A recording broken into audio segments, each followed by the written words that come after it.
தமிழக வெற்றி கழக தலைவர் விஜய் வந்து திமுக அரசு மீது நேரடியாக ஒரு குற்றச்சாட்டை வச்சிருக்கிறார். குறிப்பா அவருடைய எக்ஸ் வலைப்பக்கத்தில் எத்தனை காலம் தான் ஏமாற்றுவாங்க அப்படின்னு குறிப்பிட்டு நீட் தேர்வை வந்து இன்னும் ரத்து செய்யல, 2021 தேர்தலில் வாக்குறுதியில் கொடுத்ததை நிறைவேற்றல அப்படின்னு ஒரு குற்றச்சாட்டை வச்சிருக்கிறாரு. அவர் சொல்லியிருக்கின்ற எத்தனை காலம் ஏமாற்றுவார் என்ற பாடலே ஒரு 60 ஆண்டுக்கு முந்தைய பாடல். அவரே இன்னும் அந்த பாட்டை பாடிட்டு இருக்கிறார். நாம நடத்தி கொண்டிருப்பது ஒரு அரசியல் யுத்தம். நீட் தேர்வு என்பது ஒன்றிய அரசு நம் மீது திணித்திருப்பது. அது ஒன்றிய அரசிற்கு என்ன அதிகாரம், மாநில அரசிற்கு என்ன அதிகாரம் என்று சாதாரண பொதுமக்களுக்கு கூட புரிந்தான் நீட் தேர்வுக்கு எதிராக ஒன்றிய அரசுக்கு எதிராக தங்களுடைய குரலை தமிழ்நாட்டு மக்கள் தொடர்ந்து கொடுத்துக் கொண்டிருக்கிறார்கள்.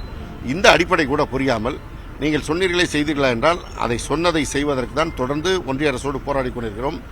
மாநில சட்டப்பேரவையிலே கட்சி பேதம் இல்லாமல் அனைவரும் ஒன்று கூடி ஒரு தீர்மானம் நிறைவேற்றி அனுப்பப்பட்டிருக்கிறது. அது மாத்திரமில்லாமல் எங்களுடைய மாண்புமிகு துணை முதலமைச்சர் அவர்கள் மரியாதைக்குரிய உதயநிதி ஸ்டாலின் அவர்கள் 1 கோடி கையெழுத்தை பெற்று குடியரசுத் தலைவர் அவர்கள் கொடுத்திருக்கிறார்கள் இந்த நீட் தேர்வை நீக்க வேண்டும் என்று.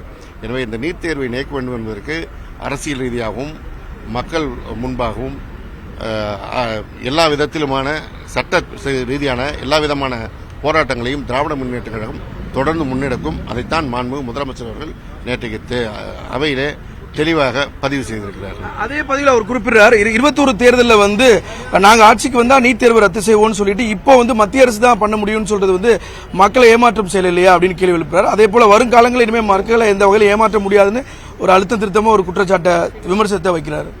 அதாவது மக்களை பற்றி அவருக்கு தெரியாது. மக்கள் என்ன முடிவு என்பதை பார்த்துதான் சட்டமன்ற தேர்தலுக்கு பிறகும் நாடாளுமன்ற தேர்தலில் திராவிட முன்னேற்ற கழக கூட்டணி வெற்றி பெற வைத்திருக்கிறார்கள். எனவே மக்களுக்கு தெரியும் திராவிட முன்னேற்ற கழகம் சொன்னதை செய்வதைத்தான் சொல்லும். தன்னுடைய மாநில அரசின் அதிகாரத்திற்கு உட்பட்டு செய்யக்கூடிய காரியங்களை மாண்புமிகு முதலமைச்சர் அவர்கள் செய்து கொண்டிருக்கிறார்கள். ஒன்றிய அரசினுடைய அதிகாரத்திற்கு உட்பட்ட காரியங்களை ஒன்றிய அரசோடு போராடிதான் செய்ய முடியும். எனவே அந்த போராட்டம் தொடரும். அது வெற்றி பெறும் என்பது மக்களுக்கு தெரியும். மக்கள் அதுக்கு பாடம் கொடுப்பார்கள். நீட் தேர்வு ரத்து அப்படிங்கிறதுல திமுக அரசு உறுதியா இருக்கு. ஆனா அதுல எப்போ ஆகும் அப்படிங்கிற ஒரு பெரிய கேள்விக்குறியும் இருக்குல்ல. அதாவது இந்தி திணிப்பு இருக்கக்கூடாது என்று தமிழ்நாடு போராடியது, மற்ற மாநிலங்கள் போராடவில்லை. ஆனால் ஒரு கட்டத்தில் அந்த போராட்டம் வெற்றி பெற்று இன்றைக்கு இருமொழி கொள்கையோடு நாம் பயணித்துக் கொண்டிருக்கின்றோம். அதன் காரணமாக தமிழ்நாட்டில் இந்த முன்னேற்றம் இருக்கிறது. அதே போல நீட் தேர்வுக்கு எதிராக நாம் போராடி கொண்டிருக்கின்றோம். ஒன்றிய அரசு என்றாவது ஒரு நாள் பணியும் நிச்சயமாக அந்த காலம் வரும் என்றுதான் தொடர்ந்து நம்முடைய போராட்டம் தொடர்கிறது.